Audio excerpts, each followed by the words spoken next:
right, I'm Bill Frater. We're here in Nashville, the Americana Music Conference. What day is today? Thursday morning. Rod Picott, welcome. Nice to see you, Rod. How's things going? Everything's great. Everything's great. It's good to see you too, Bill. Your last album, Welding Burns? Welding Burns, yeah. Came out last year? June of last year. Yeah. So June of last year? That's still fresh. On the road, yeah. In the radio world. I mean, I probably did, I don't know, 160 or so shows between putting the record out and this summer. So I was just on the road, working the record all over the place. What keeps you going? Do you sometimes show up somewhere in a town you've never been, and when there's 20 people there, is there something is there something that makes you go to bed happy, satisfied? Well, I mean, a good show. I mean, it's hard to say what drives somebody to do this thing. I always think there's something a little bit off with anybody's psychology that wants to get up in front of people and ask them to applaud them for their work. Doesn't happen in any other. No. Right. No other job. Yeah. If you're a welder, the guys don't gather around at the end of your weld and clap. Yeah. And clap. So.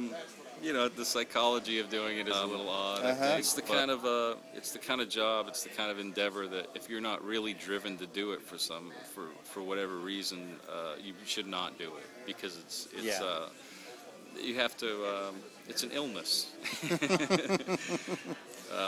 It's hard to say what drives you to do it. It's just enormously satisfying. A good show, whether it's in front of 100 people or 1,000 people or 20 people, a great show is just enormously satisfying. There was a sort of period in the early to mid '70s where sort of rock and roll sort of merged with great writing, and I suppose a lot of that influence came from Dylan. He had such a huge influence, but you ended up with that period where you had sort of Jackson Browne and the early Springsteen stuff, which is so great, and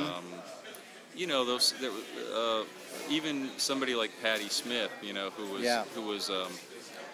whose band I didn't, it wasn't sort of about the music, my interest in her, but I just thought the writing was really interesting and really brave, Yeah. So that period was just so fun. This might sound overly diplomatic, but I think that, the technological changes bring something really exciting. There's more stuff out there than ever before. There's more access to finding new music is easier and better. It's exciting and a little bit scary. It's a little scary that people are starting to not get paid for their music. Yes, that's a little disturbing. But it'll sort itself out. Optimistically, You're optimistic about it, People that do this, you just don't really. In a way, you don't really have any choice. So I'd still be, whether there was any. I've been really lucky to build a small fan base that kind of keeps me going. If I hadn't been lucky enough to do that, I'd still be doing it. Yeah. You know what I mean? I'd still be doing the work. Back to the illness, you mean? You're just drawn to do something for some reason. Yeah. You're just drawn to it from some interior place. It satisfies something in you, and isn't that can't something be to be grateful for? You're doing something absolutely. you love. Yeah. Absolutely. Yep. Well, what a pleasure having you. Thank you, Bill. Thanks. Rod Nice Picott, to see you. Good to see you. Thanks. Best of luck. Hope I didn't see you talk down too the much. Nah, you were great.